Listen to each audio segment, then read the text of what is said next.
Alright, so let's start with the big story that we are tracking on WION at this hour. Now, the very first high-level talks after the American troops beat a pretty hasty retreat from Afghanistan, the Taliban and the American officials met in Doha.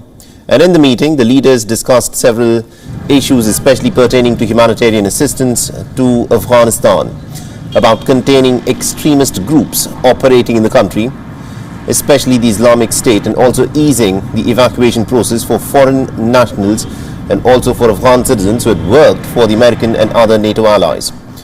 And one of the other issues that was also up for discussion was the return of women to workplaces and also the implementation of the Doha Agreement.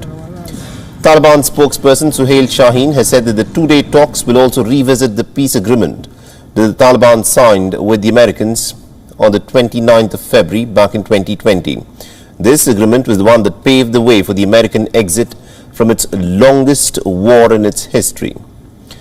The issues of terrorism and humanitarian aid were also one of the major topics of discussion between the two sides, and even in the 2020 US-Taliban agreement that was negotiated by the Trump administration, it demanded that the group should break its ties with other terror groups and also guarantee that Afghanistan will not harbor terrorists that pose a threat to the United States and also its allies.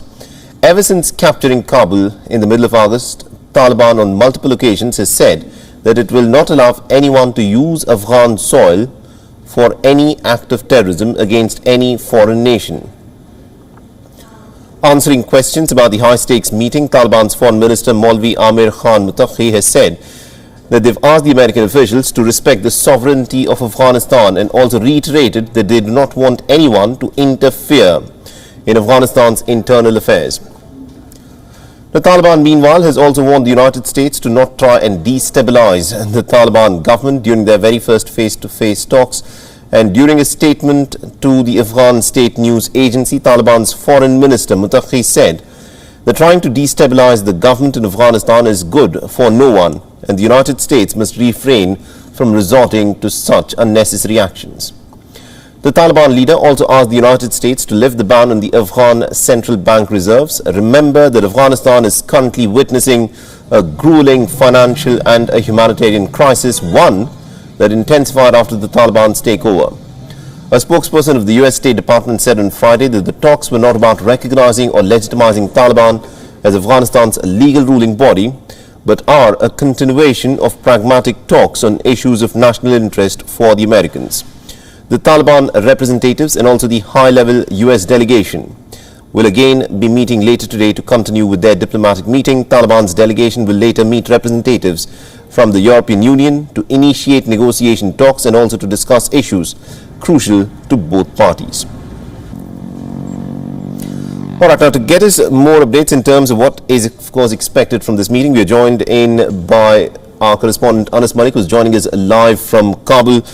Good morning to you, Anas. This of course is a crucial meeting, the very first meeting between the Taliban and the Americans since the Taliban has stormed took power. Now the question that I want to ask you is, what does the Taliban expect to get from these negotiations with the Americans?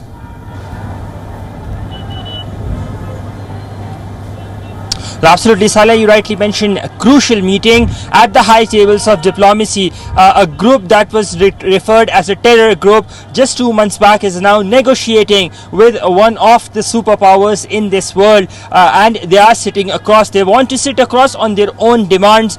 We knew about these developments weeks back from the parties that were involved, and at WION we had been on top of this story, the Doha talks. Amir Khan Muttaqi, the Taliban's or Afghanistan's now foreign minister, is leading the delegation, and Taliban are demanding to restore their funds. They're demanding the US embassy to come back. They are demanding that the US should not interfere in their internal affairs, B, their sovereign rights and their territorial integrity. That means basically they are saying no to these drone strikes. US on the other part is insistive that they are not recognizing the Taliban for now. The Taliban would have to live up to their commitments, and any recognition would have to come when there is inclusive government, A, B, when women are guaranteed their rights. C, that the Taliban ensure and assure that Afghanistan or Afghan soil will not be a terror haven or a terror sanctuary. On the other hand, the US has also offered some cooperation to the Taliban, and the Taliban are also looking forward to that. That is a discussion on COVID-19 vaccination. As we speak, since the past 50 days or so since Taliban have taken over, at least there are no reported COVID cases in Afghanistan, because there is no testing because of the collapse of the health system. So there are key takeaways on that front as well.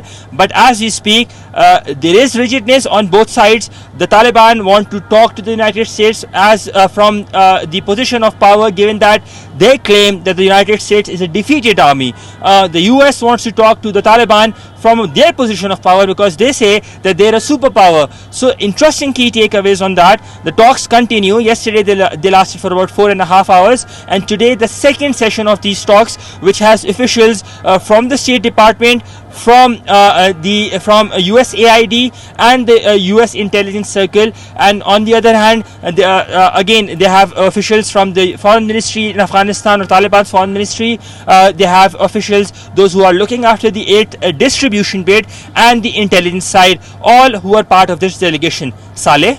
Absolutely. Now, one of the big issues that the Taliban has to contend with is the financial situation in Afghanistan, with the Afghan central bank reserves having been put under freeze.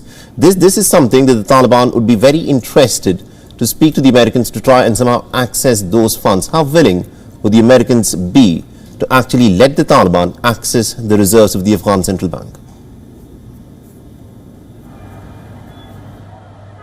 Well, yesterday's discussion, Saleh, did not entirely focus on these funds releasing, these funds bit. The US side was more persistent and pushy to discuss humanitarian assistance to ensure that female relief aid workers get back to their work, so that the process of distribution of these humanitarian assistance or aid is much more streamlined. That was the emphasis. The other emphasis was to get to somehow reach this point that these OTH, or over the horizon strikes, would be allowed or would be in cooperation against the IS with the Taliban. The Taliban have outrightly denied that. Today's today's discussion, in fact, would be more focused on the release of these $9 billion that is currently frozen, that is Afghan money, and the Taliban would want at the earliest this money to get back to their central reserves, so that given that currently the country is battling one of the worst economic crises as we speak, and winter is approaching. Last night it was about 10 degrees here in Kabul, and as we move towards the end of the year, the Celsius would be dropping, people would be starving.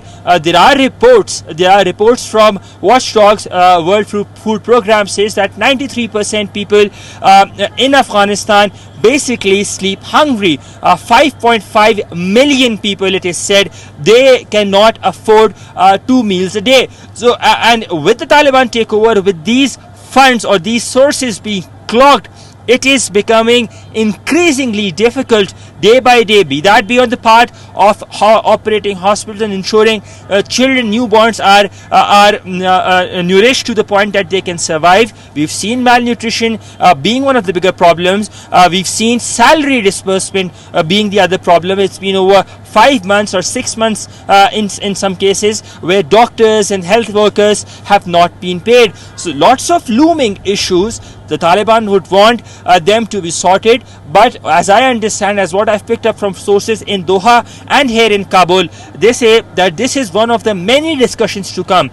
This is of course entirely very, very critical, very crucial, because it's the first official US engagement following the Taliban takeover. We saw that report in the New York Times that said the CIA chief had visited Kabul following the Taliban takeover around 21st of August. The Taliban did in one way or the other confirm that, but that was not a public meeting. This is a public meeting, and very interestingly, this is being headed, the US delegation is being headed by Tom West, who is a fluent Dari and Pashto speaker. He was the head of he was appointed as a special representative of President Biden when he took office, and under him was working Dr. Zal or Dr. Zalmay Khalilzad. Zalmay Khalilzad is currently not part of these negotiations that are currently ongoing in Doha.